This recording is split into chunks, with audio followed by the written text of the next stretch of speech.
In terms of life college life is far better than school. सब लोग DSC के पीछे क्यों पड़े हुए हैं, है ना। जो CSIT इनको साथ साथ में कोर्स में पढ़ाया जाता है तो थोड़ा सा एडवांटेज रहता है इस चीज़ में। और जैसे कि आपकी अभी माइक्रोसॉफ्ट में इंटर्नशिप लगी है, अचानक से एकदम मेल आया, मतलब कि मैसेज आया कि माइक्रोसॉफ्ट एज एन इंटर्न हम लोग को हायर करना चाहती है कॉलेज में ऑन कैंपस। तो अभी एक्चुअली माइक्रोसॉफ्ट को एक अच्छी फंडिंग मिली है इंडिया के लिए, ताकि वो फंडिंग है अप्रॉक्स $17.5 बिलियन की, क्योंकि इसमें जितने लोग ऑन कैंपस भरेंगे उन लोगों का शॉर्टलिस्ट हो जाएगा वहाँ से। मतलब कि पूरा ओवरऑल तुमको बताना है कि तुम कितने क्लियर हो अपने सॉल्यूशन को लेके, और तुम्हारा कोड कितना क्लियर अच्छे से नीटली लिखा है कि कोई भी उसको समझ जाए। आपके हिसाब से आपका रिज्यूमे और लिंक्डइन प्रोफाइल कितना हेल्पफुल रहा ये इंटर्नशिप पाने के लिए? तो आपके हिसाब से एआई आने के बाद क्या मतलब चेंज हुआ ये हैकेथॉन्स वगैरह में, टफनेस वगैरह क्या चेंज हुई इसमें?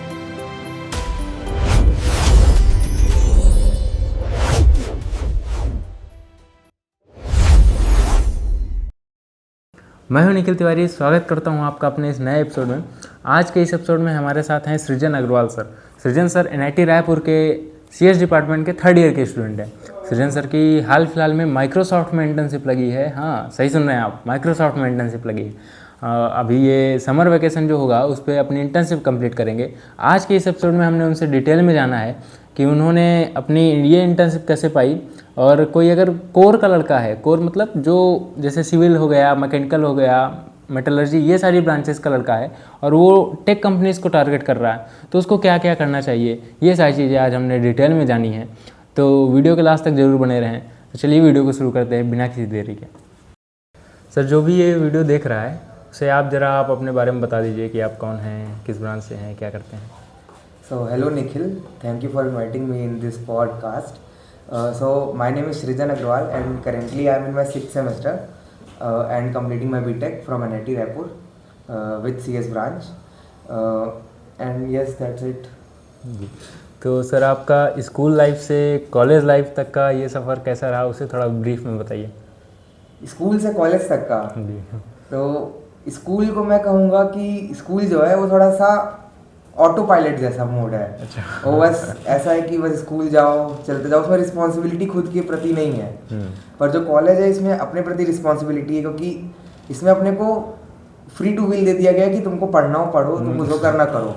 पर स्कूल में एकदम स्पून फीडिंग है कि अपने को स्कूल में एक particular rule, set of rules है, उन्हीं हिसाब से चलना है। सुबह से स्कूल आओ, पूरी क्लासेस अटेंड करो, वापस घर जाओ और होमवर्क करो। बट अपने को कॉलेज में फ्री विल है। तो that was the difference between college and school. And in terms of life, college life is far better than school, and also it depends on person, like how they have enjoyed their schools and their colleges. So for me college life is more good, better than school. जी, तो जैसा कि आप CS branch से हैं, तो जबकि माना जाता है कि CS ब्रांच टॉप ब्रांच है, हालांकि है भी, टॉप पैकेजेस भी देते हैं, तो आपको ये कोडिंग वगैरह के बारे में कब पता चला पहली बार? देखो, कोडिंग का मेरे को अच्छे से नहीं नॉलेज था, मेरे को नॉलेज था मैथमेटिक्स का। तो जैसे कि हम लोग के स्कूल में होता है ना कि अपने को अलग अलग सब्जेक्ट रहते हैं, तो मैं अपना सब्जेक्ट था साइंस और मैथ्स। ये 2 सब्जेक्ट थे जो मेरे को बहुत पसंद थे। एक्चुअली मैं 8th 9th क्लास में उतना नहीं था पढ़ने में अच्छा, मतलब मैं एकदम एवरेज स्टूडेंट ही हूँ पूरे स्कूल में, अपने स्कूल के करियर में। तो जैसे कि साइंस और मैथ्स है, ये दोनों सब्जेक्ट मेरे को क्यों ज़्यादा पसंद है, क्योंकि इसमें लॉजिक है ना, लॉजिक है और चीज़ें जानने की मेरे को बड़ा सा क्यूरियोसिटी रहती थी। मेन क्या था कि मेरे को मैथ्स पसंद थी, इसलिए मैंने JEE का किया। और मैथ्स तो कोडिंग भी थोड़ा लॉजिकल है और मैथ्स भी थोड़ा लॉजिकल है, तो मैंने JEE इसीलिए दिया क्योंकि मेरे को मैथ्स पसंद थी, ना कि इसलिए कि मेरे को कोडिंग करनी है। तो कोडिंग का नॉलेज तो मेरे को कॉलेज में आके हुआ, बट मेरा इंटरेस्ट जो था वो मैथ्स की तरफ ज़्यादा था। तो फर्स्ट ईयर आपका मतलब कैसा रहा, क्या क्या चीज़ें फर्स्ट ईयर में आपने सीखी, क्या एक्सप्लोर किया? ओके, सो एक्सपेक्टेड ऐसा कुछ नहीं था कि मेरा कॉलेज एकदम बहुत अच्छा होगा, मैं बहुत अच्छे से एकदम अपनी बहुत सारी चीज़ें एक्सप्लोर करूंगा। मेरे को था एकदम नॉर्मल डिसेंट अपना कॉलेज अपने को करना है और अपने को एक जॉब चाहिए है। हालांकि नॉलेज कुछ नहीं था कि जॉब कैसे लगती है, करना क्या है, बट ये है कि हाँ कुछ करना है, मतलब जॉब चाहिए अपने को। तो फर्स्ट ईयर में मेरा बस यही था कि मैं थोड़ा एक्सप्लोर किया चीज़ों को, क्या क्या चीज़ें होती हैं कॉलेज में, कैसे कैसे वर्क करते हैं। मतलब कि मैं कई सारे क्लब्स में भी था फर्स्ट ईयर में, बट अब उतना मैं नहीं कंट्रीब्यूट कर रहा हूँ क्लब्स में, 1-2 क्लब्स में ही हूँ। बट उस समय मैं था वॉलंटियर टेक्नोक्रेसी में था। और मैंने एक्चुअली हम लोग का वो भी था ना, कंबाइंड सेक्शन था। अच्छा। तो हम लोग थोड़ा सा CS जो मेन ब्रांच है, जो मेन बच्चे उनसे थोड़ा कट ऑफ थे, कुछ 10-15 बच्चे। तो हम लोग का अपने में ही एक वो था ग्रुप, तो हम लोग उसमें ही अच्छे रहते थे फर्स्ट सेमेस्टर सेकंड सेमेस्टर में। अच्छा, ये कंबाइंड ब्रांच का क्या बताया आप, इसको थोड़ा बताएं। हाँ, कंबाइंड ब्रांच का। तो एक्चुअली NIT रायपुर में क्या सिस्टम है ना कि अपने को टोटल स्टूडेंट स्ट्रेंथ होती है 115 to 120। तो एक क्लास में अलाउड है 90 स्टूडेंट्स के आसपास। तो CSE के जो मेन स्टूडेंट्स हैं रोल नंबर वाइज, टॉप 90 जो हो गए रोल नंबर से, उन लोगों का एक सेक्शन होता है पूरा। और जो बाकी CS, IT और मेटलर्जी से बचे हुए हैं, बाकी 25 स्टूडेंट्स के अप्रॉक्स, तो हो गए तुम्हारे 75 to 80 स्टूडेंट्स। तो इनका एक कंबाइंड बैच होता है, तो इसको कंबाइंड बैच बोलते हैं। फर्स्ट ईयर के लिए होता है ये बैच, क्योंकि फर्स्ट ईयर में पूरा टेक्नोलॉजी रिलेटेड अपने सब्जेक्ट नहीं आए रहते, कॉमन सब्जेक्ट होते हैं सभी बच्चों के लिए, तो इन लोगों को एक साथ पढ़ाया जाता है। ऐसी एक और ग्रुप है जिसमें इलेक्ट्रिकल वाला एक ग्रुप होता है, वो कंबाइंड सेक्शन 2 कहलाता है कंबाइंड। उसके बारे में उतना नॉलेज नहीं है, बट अपना ही था। तो जैसा कि आप फर्स्ट ईयर में कई सारे क्लब कमेटीज़ में इन्वॉल्व थे, तो आपके हिसाब से क्या फ़ायदा मिला आपको ये क्लब कमेटीज़ में होने का फर्स्ट ईयर में? एज सच कुछ मेजर इम्पैक्ट तो मेरी लाइफ में नहीं हुआ, क्योंकि मैं अपने में थोड़ा सा ज़्यादा रहने का करता हूँ। मैं थोड़ा सा इंट्रोवर्ट टाइप का भी हूँ, सिलेक्टिवली एक्सट्रोवर्ट हूँ मैं, है ना। तो मैं ज़्यादा सोशल नहीं हूँ, है ना। तो मैं अपने काम से काम रखता था। फर्स्ट ईयर में जितने भी क्लास में था उसमें अपना काम किया, आगे बढ़ा। और उसमें थोड़ी सी मदद ये मिली कि सीनियर्स को जानने का मौका मिला, अलग अलग ब्रांच के बच्चों से बातचीत करने का मौका मिला। बट वो फर्स्ट ईयर तक ही ठीक है, बाकी सेकंड ईयर से फिर अपने काम पे लगना था। अच्छा, ये सही चीज़ भी है सिलेक्टिव एक्सट्रोवर्ट होना, ये मेरे हिसाब से सही चीज़ है। हर जगह बोलना भी सही नहीं होता और हर जगह चुप रहना भी सही नहीं होता। तो जैसा कि अभी स्टार्ट होने से पहले आपने बताया कि 12th तक आपको कोडिंग वगैरह नहीं पता थी, यहाँ आने के बाद ही सब स्टार्ट हुआ। तो यहाँ जब आपको पहली बार जब कोडिंग वगैरह पढ़ाई जा रही थी, तो क्या लग रहा था कि हो जाएगा नहीं हो पाएगा, समझ में आ रहा था क्या चल रहा है? अच्छा, तो मेन पढ़ाई जा रही थी, पढ़ाई तो नहीं जा रही थी, है ना। फर्स्ट सेकंड ईयर में तो अपन लोग खुद ही फिगर आउट कर रहे थे कि करना क्या है ना। कई सारे में हम लोग के सीनियर्स बहुत सपोर्टिव रहे इन सब चीज़ों में। तो उन लोगों ने बताया कि क्या क्या चीज़ें होती हैं। सबसे पहले तो अगर अपने को नॉन कोर में जॉब लेनी है टेक्निकल में, तो अपने पास कई सारी वो अपने को प्रिपरेशन करनी रहती है। जैसे जेई में होता है फिजिक्स केमिस्ट्री मैथ्स, उसी तरीके से। तो उसमें होता है एक DSA। सबका डाउट रहता है DSA क्या है, फर्स्ट ईयर में सब लोग DSA के पीछे क्यों पड़े हुए हैं। फिर एक होता है डेवलपमेंट क्या चीज़ है। फिर अभी AI है, तो AI क्या चीज़ है, साइबर सिक्योरिटी क्या चीज़ है, Web 2 Web 3 सब कुछ ऐसा जैसे बज़वर्ड्स हो, पर ये सब यही चीज़ है जो एक इंजीनियर को पूरा बनाती है। सारे इंजीनियर्स यही सब चीज़ों में आगे बढ़ते हैं पढ़ के। हाँ, तो थोड़ा ये बताइए कि अभी जैसा कि आपकी माइक्रोसॉफ्ट में लगी है इंटर्न, तो उसके लिए तो मतलब मेरे हिसाब से तो हाई लेवल का आपको कोडिंग वगैरह आनी चाहिए, काफ़ी मतलब IQ वगैरह तेज़ होना चाहिए। तो जैसे कि आपको 12th तक में कुछ नहीं आता था कोडिंग में, मतलब स्टार्ट नहीं किए थे आप? एक तरीके से कहूँगा, देखो हम लोग 11th में ना पाइथन सब्जेक्ट था, तो उस वाले एकदम नॉर्मल बेसिक पाइथन पढ़ते थे कि टपल्स क्या होती है, जैसे C++ की लैंग्वेज पढ़ते हैं तो एरेज क्या होता है, हैश मैप क्या होता है, इस तरीके से बस नॉर्मल चीज़ें। तो हाँ, वो एक मतलब अपने को बेस नॉलेज दे देता है कि कोडिंग क्या चीज़ है ना। बाकी मेन अपने को जो पढ़ना है मेन वो कॉलेज में आके है। अच्छा सर, जैसे आपके हिसाब से जो फर्स्ट ईयर में लड़का ज्वाइन हुआ है, जैसे किसी का कोर में लगा, किसी का नॉन कोर में ब्रांच मिली, तो दोनों को अगर किसी को मतलब टेक कंपनीज में जाने का सोच रहा है, जो कोर का है वो भी और जो नॉन कोर का है वो तो जाएगा ही, तो कोर वाले को फर्स्ट ईयर में किन किन चीज़ों पे ध्यान देना चाहिए ताकि उसका फ्यूचर में नॉन कोर में मतलब सिलेक्शन हो सके?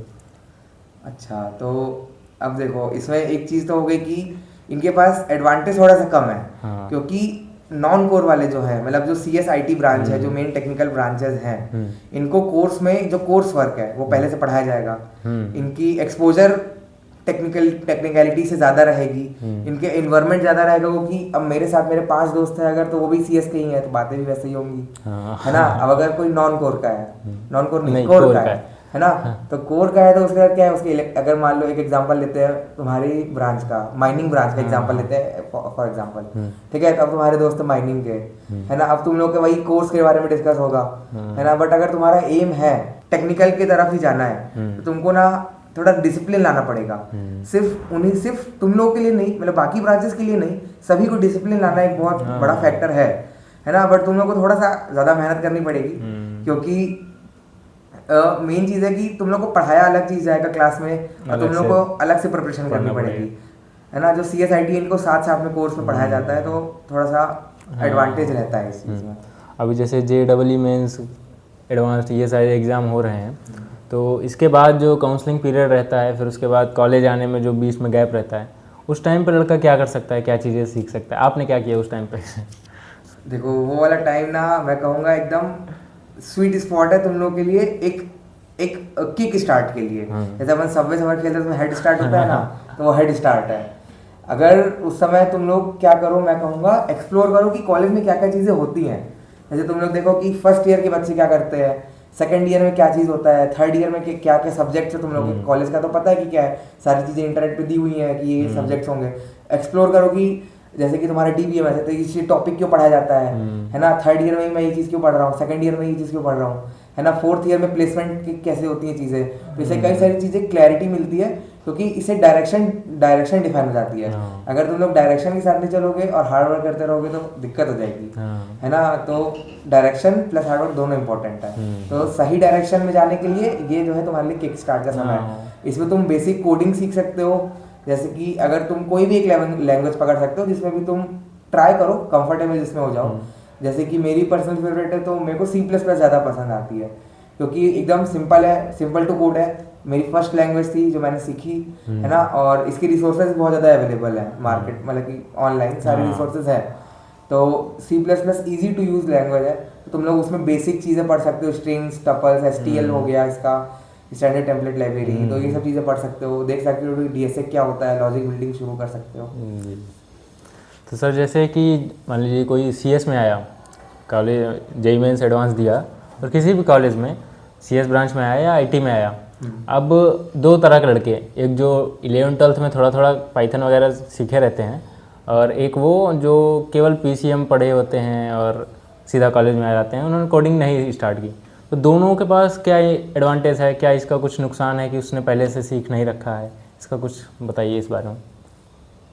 तो ठीक है, देखो इसमें ज़्यादा कुछ एडवांटेज तो नहीं है, है ना। मेन है कि उसको एक्सपोजर जल्दी मिल गया टेक्नोलॉजी का, ठीक है। और एक तरीके से एक अच्छी कंपनी क्रैक करने के लिए तुमको 1 से 1.5 साल एनफ है ना। तुमको 1 से 1.5 साल अच्छी मेहनत करनी है, उतने में तुम अच्छा मेहनत कर ले जाओगे। जैसे कि तुमने JEE के लिए 2 ही साल दिए ना, ज़्यादा से ज़्यादा बच्चे 1 साल के अंदर क्रैक कर लेते हैं, तो मतलब मेहनत का खेल है पूरा। तो एज सच कुछ इतना इम्पोर्टेंट नहीं है कि तुम पहले से पढ़े हो कि बाद में पढ़े हो, है ना। मेन ये मैटर करता है कि तुम कितने कंसिस्टेंट हो अपने गोल के प्रति, है ना। डिसिप्लिन ज़्यादा इंपॉर्टेंट है इसके कि अर्ली स्टार्ट के। कोई ये नहीं पूछता कि तुमने कब स्टार्ट किया था पढ़ना, कोई ये पूछता है कि तुम किस मुकाम पे हो आज। तो अगर सेकंड ईयर की बात करें तो फिर सेकंड ईयर में आप अपने डिपार्टमेंट में आ गए। फर्स्ट ईयर में तो सब सब्जेक्ट वगैरह सब मिला के पढ़ा दिया, हाँ। तो सेकंड ईयर में आप अपने डिपार्टमेंट में आ गए, तो सेकंड ईयर आपका कैसा रहा, क्या क्या नई चीज़ें सीखने को मिली सेकंड ईयर में? एक कॉलेज लाइफ में एक स्टूडेंट के लिए उसका सेकंड ईयर बहुत ज़्यादा क्रूशियल ईयर होता है, क्योंकि वही एक ऐसा समय है कि तुम प्लेसमेंट के पास भी नहीं हो और तुम्हारे पास अब फ्री टाइम भी नहीं है कि तुम मस्त चीज़ों को एक्सप्लोर करते रहो दिन भर और तुम्हारा टाइम वेस्ट करो। तो तुमको सेकंड ईयर में ना बहुत सोच समझ के हर चीज़ों को करना पड़ता है मैनेज, मतलब कि हर चीज़ों को बैलेंस करनी पड़ेगी कि तुमको एक गोल की तरफ कमिट हो जाओ और उसके तरफ ही आगे बढ़ो, है ना। तो मेन सेकंड ईयर का यही चीज़ रहता है कि तुम सेकंड ईयर में, जैसे कि मैं जो था, मैंने क्या किया था, मैंने फर्स्ट ईयर अपना ऐसे ही निकाला, मतलब थोड़ा बहुत चीज़ें देखी क्या होता है, थोड़ा चीज़ें समझा, सीनियर से बात किया कि कैसे पढ़ते हैं वो लोग अभी क्या कर रहे हैं। फिर सेकंड ईयर से मैंने अपनी पढ़ाई शुरू की समर वेकेशन से, जो फर्स्ट ईयर के बाद मिलती है। उस समय मैंने अपना DSA कंप्लीट किया था, लगभग मेजर चीज़ें कर ली थी जो बेसिक्स होते हैं। फिर आखिरी के मेरे कुछ टॉपिक जैसे DP और ग्राफ बचे थे, वो मैंने थोड़ा सा बाद में शुरू किए, है ना। तो इस तरीके से तुम अपना सेकंड ईयर मैनेज कर सकते हो कि तुम CPDSA करो, है ना, और डेवलपमेंट अपना शुरू कर दो। डेवलपमेंट क्यों करना है, क्योंकि तुमको प्रोजेक्ट चाहिए अपने रेज्यूमे के लिए, तो प्रोजेक्ट्स बनाना अपने शुरू कर देना चाहिए। अच्छा सर, जैसे सेकंड ईयर में सब अपने अपने ब्रांचेस में गए, तो अगर कोई कोर ब्रांच का लड़का है और उसका एम जो है वो टेक कंपनीज़ में जाना है, अब कोर ब्रांच में है तो सेकंड ईयर में है तो अपने डिपार्टमेंट के सब्जेक्ट भी वो पढ़ेगा, और नॉन कोर की भी उसको तैयारी करनी है, तो उस पर डबल प्रेशर आ गया, मतलब एक्स्ट्रा प्रेशर आ गया। तो ये चीज़ें वो कैसे मैनेज कर सकता है, मतलब आपके हिसाब से कैसे वो करे कि उसका मतलब रहे, उसको लास्ट में अल्टीमेट टेक कंपनीज मिल जाए? किसी ना किसी तरह। एक चीज़ टू बी ऑनेस्ट मैं बताऊंगा कि कोई भी हर समय पढ़ाई नहीं करता कॉलेज के सब्जेक्ट्स की, है ना। सब लोग एग्जाम के पहले पढ़ाई करते हैं और वैसा ही करना चाहिए मेरे हिसाब से, क्योंकि अब कॉलेज में तुम लोग को स्किल्स ज़्यादा मैटर करती है CGPA से। ये चीज़ मैं मानता हूँ कि स्किल्स जो है वो तुमको लॉन्गर रन में ज़्यादा काम फायदे देगी। और CGPA का क्या है कि तुमको एक मेंटेन करके रखना है कि एक थ्रेशोल्ड सेट कर लो कि इतना मेरे को रखना है और उस हिसाब से पढ़ाई करो। तो जो कोर का बच्चा है उसको थोड़ा सा अपना टाइम मैनेज करना पड़ेगा कि क्लासेस कंप्लीट हुई, फिर मैं आके हर दिन 1-2 घंटा कोडिंग करूंगा, 1 घंटा मैं CS के टॉपिक्स में देखूंगा। वैसे ही चलो ना, जैसे कि अगर तुम CSE का सिलेबस देखो, अगर उन लोगों को इस सेमेस्टर OS है तो तुम भी OS पढ़ना शुरू कर दो, है ना। सारे यूट्यूब में वीडियोस हैं, लव बब्बर है और स्ट्राइवर है DSA के लिए, मतलब कि रिसोर्सेज बहुत प्लेंटी हैं यूट्यूब में। तो तुम बस अपना एक गोल बनाओ कि मेरे को 2 हफ्ते में OS कंप्लीट करना है ना। फिर OS में मैंने 50% एक हफ्ते में कर लूँगा, 75% कर लूँगा। तो इस तरीके से तुम गोल बना के चलोगे ना तो तुम्हारा धीमे धीमे करके पूरा सिलेबस हो जाएगा और तुमको ऐसे भी नहीं लगेगा कि मेरे पास इतना सारा बर्डन है कि मेरे को नॉन कोर भी मैनेज करना है, कोर भी मैनेज करना है। और तुम्हारी कॉलेज की पढ़ाई तो हो ही जाएगी क्योंकि एग्जाम के पहले ही करनी है उसको। तो तुमको अगर देखो तुम्हारा गोल क्या है कि नॉन कोर में जाना है, तो तुम कोर का पढ़ के सिर्फ CGPA लाओगे ना, उसको रट के तुमको हमेशा रखना नहीं है अपने पास, समझना नहीं है उतना। तो उसको पढ़ो बट वही एग्जाम के पहले पढ़ो। तो आपके हिसाब से जो इधर कोर का लड़का है उसको स्टार्ट करने के लिए क्या यूट्यूब पे पूरा अवेलेबल है या फिर कुछ सब्सक्रिप्शन वाले? यूट्यूब पे सब अवेलेबल है आज के टाइम पे, यूट्यूब पे सब अवेलेबल है। यूट्यूब पे अगर सब देख लोगे, डाउट के लिए तुम्हारे पास AI एजेंट्स इतने अच्छे आ गए कि तुमको सब कुछ बता देंगे। उनको कंटेक्ट देना पड़ेगा कि मेरे को इस टॉपिक से बताओ, थोड़ा सा रिसोर्सेज दे दिए कि ये देखो ये PDF है, इसमें से मेरे को ये टॉपिक में ये चीज़ नहीं समझ में आ रही तो समझा दो। और यूट्यूब में तो लगभग सभी कुछ है। तो एज सच कुछ सब्सक्रिप्शन लेने की ज़रूरत नहीं है, बट अगर तुमको लगता है कि तुम खुद के प्रति डिसिप्लिन उतना नहीं रह पाओगे, कंसिस्टेंट नहीं रह पाओगे, तो तुम एक कोई भी कोर्स ले सकते हो जिसमें तुमको एक पेस दे दिया जाए कि तुमको इस पेस में पढ़ाई होगी। तो उससे ये मदद मिलेगी कि तुम्हारे पास तुमको मिस डायरेक्शन नहीं होगी कि अब मैं ये भी कर लेता हूँ वो भी कर लेता हूँ। और एक कोर्स रहेगा तो तुम थोड़ा इन्वेस्ट करोगे फाइनेंशियल, तो एक ये भी रहता है कि यार मैंने इन्वेस्ट किया तो मेरे को पढ़ना, उसका सरप्लस लेना है उससे। तो ये चीज़ मिलेगी हमारे। सर अगर मान लीजिए कोई अभी लड़का जो सेकेंड ईयर में है, सेकेंड ईयर मतलब अभी के टाइम पे वो 4th सेम में है और उसने अभी तक कुछ नहीं स्टार्ट किया है, कोर का लड़का है, उसने अभी तक कुछ नहीं स्टार्ट किया है और उसका वो भी कहीं ना कहीं सोच रहा है कि हाँ मेरा कोर तो बहुत सही नहीं जा रहा है, मैं नॉन कोर का ट्राई करूँगा, तो उसको कहाँ से स्टार्ट करना चाहिए? अभी भी उसके लिए क्या पॉसिबल है यहाँ से प्लेसमेंट पाना, इंटर्नशिप पाना पॉसिबल है? अगर है तो कहाँ से उसको स्टार्ट करना चाहिए? तो देखो इसमें 2 सिनेरियो है।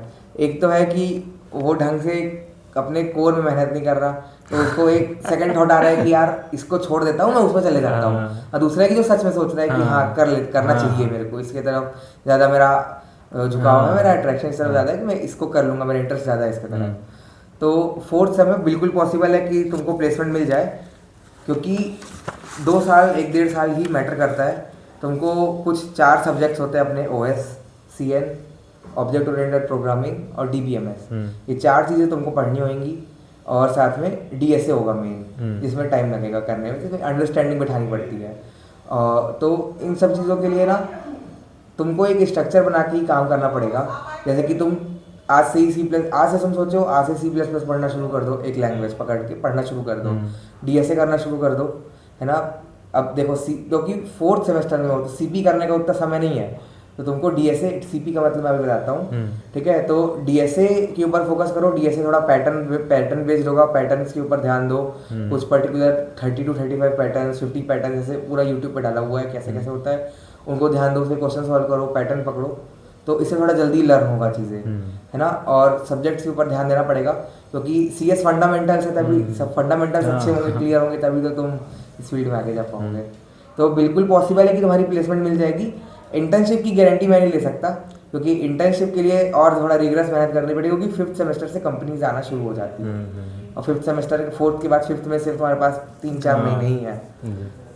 तो सर क्या पॉसिबल है केवल DSA करके जॉब पाना पॉसिबल है? हमारे मतलब जो कोर ब्रांच का है उसके लिए आप बात करें, क्या DSA करके सिर्फ जॉब पाना पॉसिबल है? मैं कहूँगा कि नहीं है, क्योंकि CS फंडामेंटल से तुमको पढ़ने ही पड़ेंगे क्योंकि तुमको नॉन कोर में जाना है, ठीक है। और DSA इंपॉर्टेंट इसलिए क्योंकि वो लॉजिक बिल्डिंग में काम करता है और कोड कोड देख रहा, कोड समझने में थोड़ा सा मदद करता है, ये है। हाँ, मतलब केवल डीएसए के आधार पे आप ये नहीं सोच केवल सकते। डीएसए नहीं बोल हाँ, सकते, तो सब कुछ को बैलेंस हाँ। आउट करके चलना पड़ेगा। ऐसा नहीं कि स्टैट्स में हाई लो लो, ऐसे नहीं, एक एवरेज बैलेंस के साथ चलोगे तो लॉन्गर रन में ही फायदेमंद रहेगा। और जैसे कि आपकी अभी माइक्रोसॉफ्ट में इंटर्नशिप लगी है, तो माइक्रोसॉफ्ट काफ़ी मतलब फेमस कंपनी है, सबका एम रहता है कि हाँ गूगल माइक्रोसॉफ्ट में जाना है, तो आपकी माइक्रोसॉफ्ट में लगी है इंटर्नशिप। थोड़ा इसके बारे में हमें पूरा बताइए डिटेल में कि आपकी इंटर्नशिप कैसे लगी, मतलब अप्लाई कैसे किया और किस किस ब्रांच को इसने माइक्रोसॉफ्ट ने अप्लाई करने के लिए एलिजिबल किया था, सीपीआई क्राइटेरिया क्या था और कितने राउंड्स थे सिलेक्शन में, ये सारी चीज़ें थोड़ा डिटेल में हमें बताइए। ओके, सो मैं पूरे शुरू से बताता हूँ कि इंटर्नशिप का सीजन कैसा रहा, फिर माइक्रोसॉफ्ट पे आएंगे। हाँ। ठीक है, तो आफ्टर फोर्थ सेम, हम लोग का जब फोर्थ सेम खत्म हुआ तो उसके बाद 2 महीने का गैप था, समर वेकेशन। उसके बाद हम लोग को पता था कि कंपनी आना शुरू हो जाएंगी हम लोग के इंटर्नशिप के लिए। तो ऐसे line wise company JP Morgan आई, फिर उसके बाद डीशा आई, डीशा के बाद फिर वीज़ा थी, और सिस्को थी, सिस्को जी हेल्थ केयर थी, और बहुत सारी ऐसे लाइन से कंपनी आती गई। तो एट लास्ट मतलब कि मैंने सब में भरा था फॉर्म, कभी ओए नहीं निकला, कभी शॉर्टलिस्ट नहीं हुआ, मतलब ऐसे कि सबसे थोड़ा रिजेक्शन होते होते आखिरी में एकदम था माइक्रोसॉफ्ट का। फिर अभी समर, हम लोग विंटर वेकेशन में घर पे थे, ठीक है, तो अचानक से एकदम मेल आया, मतलब कि मैसेज आया कि माइक्रोसॉफ्ट एज एन इंटर्न हम लोग को हायर करना चाहती कॉलेज में ऑन कैंपस। तो एकदम बहुत ज़्यादा हौश पौश का माहौल हो गया, सब लोग अब एकदम प्रिपरेशन करने लगे। तो मैं भी अपना 1-2 दिन लगा के रेज्यूमे बनाया था अच्छे से कि यार इसको अच्छे से भरना है, मतलब एक आखिरी मौका है अब, क्योंकि एकदम उम्मीद सबकी छूट चुकी थी कि अब कोई कंपनी आएगी कॉलेज में। तो ये जो ऑफर मिला है ये ऑन कैंपस का ऑफर था माइक्रोसॉफ्ट का। तो अभी एक्चुअली माइक्रोसॉफ्ट को एक अच्छी फंडिंग मिली है इंडिया के लिए, ताकि वो फंडिंग है अप्रॉक्स $17.5 बिलियन की। वो क्योंकि एआई और क्लाउड इंफ्रास्ट्रक्चर के ऊपर अभी थोड़ी प्रोग्रेस करनी है इंडिया में, इसलिए तो, और इसीलिए मेरा ये मानना है कि इसीलिए ये लोग इंटर्न इतना ज़्यादा हायर कर रहे हैं। अभी पिछले 2 महीने में कम से कम 4 से 5 बार इनकी वैकेंसी निकली है, खूब सारे इंटर्न हायर किया है इसने, है ना। तो कहाँ पे थे अपन कि ऑन कैंपस ऑफर मतलब कि आया कि अपने को देना है। तो इसका प्रोसेस ये था कि पहले हम लोग इनके करियर साइट पे जाके अप्लाई करेंगे, है ना, उसमें हम लोग अपनी डिटेल्स भरनी है और रेज्यूमे अपलोड करना है ना, शायद तक कवर लेटर भी देना था शायद तक, है ना। तो ये ऑन कैंपस था, तो इसमें रेफरल की जरूरत नहीं पड़ी, क्योंकि इसमें जितने लोग ऑन कैंपस भरेंगे उन लोगों का शॉर्टलिस्ट हो जाएगा वहाँ से। फिर उसके बाद हम लोग को, उसके बाद का जो प्रोसेस है, फिर हम लोग को ऑनलाइन असेसमेंट देना होता है। ऑनलाइन असेसमेंट क्या होता है कि जो हम लोग डीएसए पढ़ रहे हैं इतने समय से, जो डीएसए यहाँ पे मेन काम आता है कि डीएसए के उनको क्वेश्चन दिए जाएंगे, और कई सारी कंपनीज में यहाँ पे सीएस फंडामेंटल भी पूछते हैं, तो उनको अपने को सॉल्व करना है, ठीक है। तो अपने को टाइम रहता है और क्वेश्चन दिए रहते हैं, तो अपने को उनको सॉल्व करना होगा।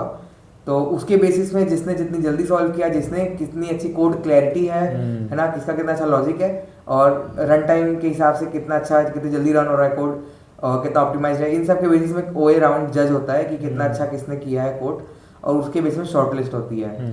तो माइक्रोसॉफ्ट में भी इसी तरीके से शॉर्टलिस्ट हुआ, है ना। कुछ बच्चों का नाम था, उसमें से इंटरव्यूज़ हुए, फिर एक बैच का, फिर दूसरी बैच का नाम आए, फिर दूसरी बैच में इंटरव्यूज़ हुए। इस तरीके टोटल 4 बैच ओए के बाद सिलेक्ट हुए थे, जिसमें इंटरव्यूज़ के बाद लोगों को लिया गया है ना। तो ओए के बाद अब कौन सा स्टेप है, इंटरव्यू का स्टेप है। तुम्हारा ओए हो गया, तुमने ओए क्लियर कर लिया, तुम शॉर्टलिस्ट हो गए ओए से, अब तुम इंटरव्यू शॉर्टलिस्ट कहलाओगे।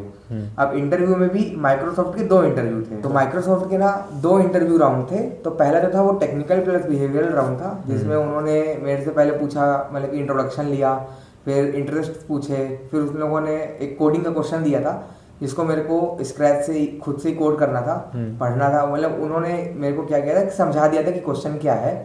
फिर उसके बाद मैंने उनसे थोड़े से ट्रेड ऑफ लिए कि क्या है, मतलब क्या मैं क्वेश्चन सही समझाऊँ। मैंने उनको क्वेश्चन रिपीट, जो मेरी अंडरस्टैंडिंग थी क्वेश्चन की, वो रिपीट की और पूछा क्या मैं क्वेश्चन सही समझाऊँ।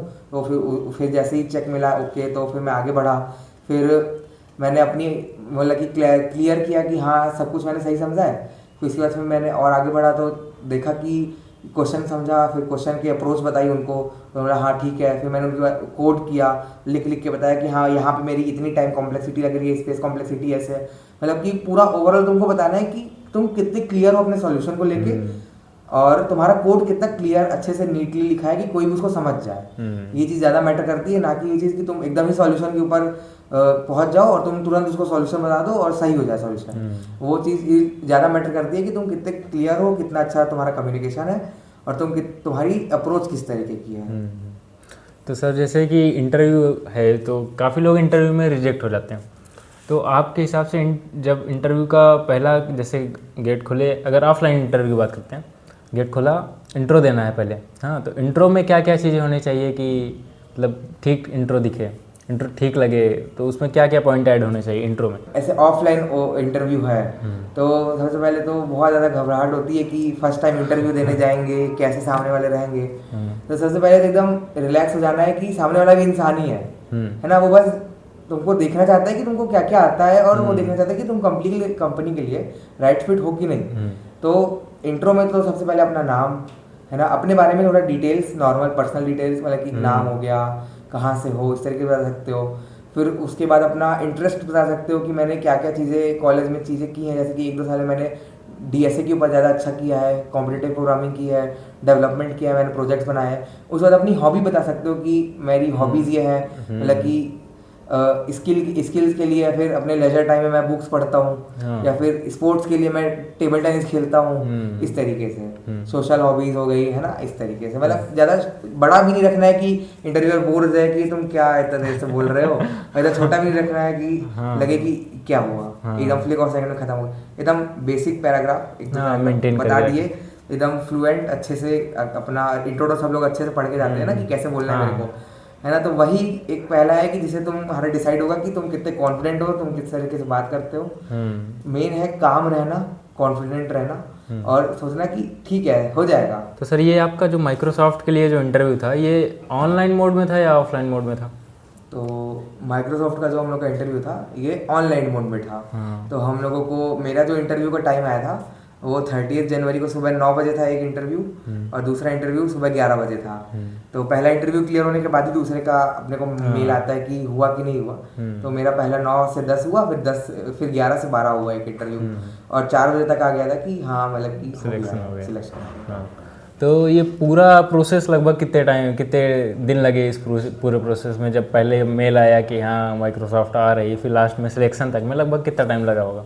देखो, अब मैंने जैसे बताया था कि बैचेस में सिलेक्ट किया है, तो पहले तो 14 जनवरी के आसपास मेल आया था कि माइक्रोसॉफ्ट आएगी, ठीक है। तो हम लोग सब घर में तो जल्दी जल्दी आए कॉलेज, रश में एकदम। तो उस दिन से लेके उस दिन फिर हम लोग का ओए था अगले दिन 16-17 तारीख को। तो 2 दिन वहाँ के, और फिर सिलेक्शन आ गई थी, सिलेक्शन लिस्ट पहली वाली 3-4 दिन में आ गई थी, और उनको के इंटरव्यू भी हो गए, तो उनकी शॉर्ट लिस्टिंग भी आ गई थी। तो 1 हफ्ते का बस टाइम लगा इसमें। और फिर जो दूसरा बैच था हम लोगों का, फिर उन लोगों की तो सिलेक्शन का टाइम जिस दिन आया उसके अगले दिन ही वो था इंटरव्यू। जैसे कि मेरे को 29 जनवरी को 4 बजे के आसपास आया था कि तुम्हारा है कल इंटरव्यू, और सुबह 9 बजे मेरा इंटरव्यू था, और उसी दिन 4 बजे हो भी गया कि हाँ है। तो मतलब कि यहाँ पे एकदम ऐसा है कि कभी भी आ सकता है, तो हमेशा अपने को प्रिपेयर रहना है। अगर मेरे को पता है कि अपना ओए अच्छा गया है, तो हमेशा अपने को प्रिपेयर रहना है कि कभी भी इंटरव्यू आ सकता है। तो सर ये आजकल के समय में ये जो टेक कंपनीज़ हैं या किसी भी कंपनीज में अगर जाना है, तो आपका लिंक्डइन प्रोफाइल अच्छा होना चाहिए, रिज्यूमे आपका अच्छा होना चाहिए। तो आपके हिसाब से आपका रिज्यूमे और लिंक्डइन प्रोफाइल कितना हेल्पफुल रहा ये इंटर्नशिप पाने के लिए? तो रेज्यूमे जो है वो शॉर्ट लिस्टिंग में काम करता है। वो पहला फिल्टर है तुम्हारे लिए ही, वो तुम्हारा पहला फिल्टर है कि क्योंकि तुमको तो इन पर्सन नहीं जानता सामने वाला, तो तुम्हारा रेज्यूमे देखेगा।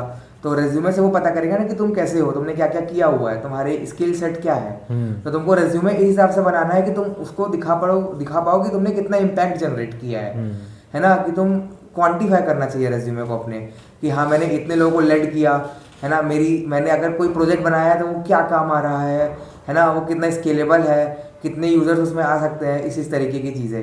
तो रेज्यूमे मेन अपने को शॉर्ट लिस्टिंग में काम करता है कि अगर अपन लोगों ने, जैसे कि हज़ारों बच्चों ने फॉर्म भरा है, तो रेज्यूमे का ATS स्कोर होता है कि कितना अच्छा रेज्यूमे है। तो कंपनी के पास कुछ एल्गोरिथम्स उन लोगों ने लिखे रहते हैं ATS चेकर का, तो उस हिसाब से वो लोग चेक करते हैं, और उसके बाद फर्दर शॉर्ट लिस्टिंग होती है।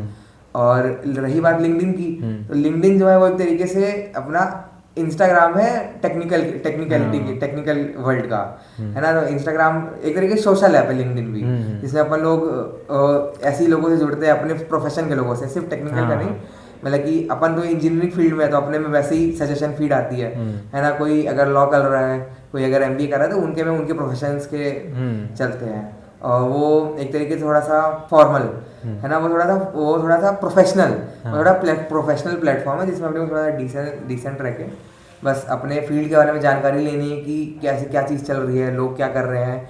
तो मैं उसको as a social media app चलाता हूँ, मतलब कि लिंक्डइन में कि क्या चल रहा है आजकल, है ना, मार्केट में क्या ट्रेंड है, और जो HD2 HD3 है, मतलब कि जो अपन आगे चल के बनने वाले हैं, वो लोग आजकल क्या कर रहे हैं, तो अपने को पहले से पता रहेगा तो चीज़ें थोड़ी सी जानने समझने में आसान होगी। जैसे कि क्लियरिटी मिलती है ना एक कि डिसीजन मेकिंग में कि अब आगे चल के क्या करना है, इस तरह के। तो जैसे कि आपने कुछ चैलेंजेस हैकेथॉन्स वगैरह जीत रखे हैं, तो आपके हिसाब से AI आने के बाद क्या मतलब चेंज हुआ ये हैकेथॉन्स वगैरह में, टफनेस वगैरह क्या चेंज हुई इसमें? मेन AI जो है ना एक तरीके से हेल्पफुल टूल है अपने लिए, जो कि अपने को फास्ट, मतलब कि अपने को बहुत ज़्यादा स्पीड देता है कोड लिखने के लिए, क्योंकि लॉजिक बिल्डिंग अपने को ही करनी है, क्योंकि लॉजिक बिल्डिंग का काम अपना है ना। तो पहले क्या होता था कि लोग लॉजिक बिल्ड कर रहे हैं और फिर कोड कर रहे हैं और फिर अपने कोड को डीबग कर रहे हैं। तो ऐसे मान लो कि 2 घंटा लगा, कोई लॉजिक लगाए, 3 घंटा ऐसे कोड लिखे, 3 घंटे डीबग। तो अब मेन क्या है कि कोड वाला जो टाइम है ना वो अपना रिड्यूस हो गया है। अब कोड अपने को नहीं लिखना, अपने को लॉजिक बताना है कि अपने को ये चीज़ चाहिए, और वो कोड लिखेगा, और अपने को अंडरस्टैंडिंग है ही चीज़ों की, टेक की, तो अपन उस हिसाब से उसको डीबग कर लेंगे, अपने हिसाब से कोड को सही कर लेंगे। तो ये चीज़ होती है मेन AI का आने का, ये बहुत बड़ा इफेक्ट पड़ा है कि कोड जनरेशन में अपने को टाइम कम लगने लगा है, पर डीबग में उतना ही टाइम बढ़ गया है एक तरीके से। बस। और रही बात हैकेथॉन्स की, तो हैकेथॉन्स में फ़र्क ये पड़ा है कि अब कोड बहुत जल्दी लोग लिख लेते हैं, और लॉजिक मेन, अब लॉजिक ज़्यादा लोग प्रेफर करते हैं जानना कि लोगों ने कैसे इम्प्लीमेंट किया। जैसे कि कोई एक अपने को टास्क दे दिए हैं, तो लोगों ने, मतलब कि जो भी पार्टिसिपेंट्स हैं उन लोगों ने क्या अप्रोच लगाई, कैसे सॉल्यूशन को समझा, क्या रिसर्च की उसके बारे में, और कैसे उसको इम्प्लीमेंट किया। तो सर कुछ rapid fire round question type के हैं, तो इस पे आपको एक वर्ड में आंसर देना है, और चाहे तो थोड़ा सा एक्सप्लेन भी कर सकते हैं कि आपने वो क्यों चुना। तो पहला है स्किल वर्सेस CPI। स्किल्स। दूसरा DSA versus development. DSA for placement and development for longer run. Best coding platform. For DSA it's LeetCode, but for mathematical intuition and algorithms it's Codeforces. One coding language you love. C++. Solo coding versus team coding. Solo coding in the start to build the basics and all, but in the hackathons team coding is good. Group study versus self study. Self study. Group study will only support you, but you can depend on the group for the studies. Studies you can only do by self. Sir एक final advice जो आप अपने सभी juniors को देना चाहें जिसका M है टेक कंपनीज में जाना। अच्छा, तो एक एडवाइस देखो, अगर कॉलेज में आ रहे हो तो सबसे पहले अपना एम सेट कर लो कि मेरे को इसके बाद कहाँ जाना है, क्योंकि ये 4 साल पूरे तुम्हारे हैं और तुम्हारे लाइफ के बहुत ज़्यादा क्रूशियल ईयर्स हैं ये, क्योंकि यही तुमको डिफाइन करेगी कि तुम क्या बनोगे आगे जाके। या तो बनोगे या तो बिगड़ोगे, है ना। एकदम सच सच बोल रहा हूँ, या तो बनोगे या तो बिगड़ोगे, है ना। तो मेन फर्स्ट ईयर में एम सेट कर लो कि मेरे को किस लाइन पे जाना है, और पूरी तरीके से उसमें जुट जाओ, है ना। देखो, अब मैं ज़्यादा एकदम सपोर्ट नहीं करता ये घूमने फिरने में या फिर टाइम वेस्ट करने में। देखो, बोलते हैं ना कि अपन लोग चिल कर लेते हैं, मस्ती कर लेते हैं, कॉलेज में आए हैं मस्ती करेंगे। मैं इसके थोड़ा सा अपोज में रहता हूँ, मतलब सपोर्ट नहीं करता हूँ, क्योंकि मेरे को इन्हीं सब चीज़ों में ज़्यादा मज़ा आता है, अपने काम से काम रखने में, अपने काम में, है ना। तो अपना एम सेट करो और उसके ऊपर वर्क करो, और डिसिप्लिन सबसे ज़्यादा ज़रूरी है, क्योंकि कंसिस्टेंसी है तो सब कुछ कर ले जाओगे। Thank you so much sir for sharing your journey and many congratulations for your internship. Thank you Nikhil, और thank you for inviting me in your podcast.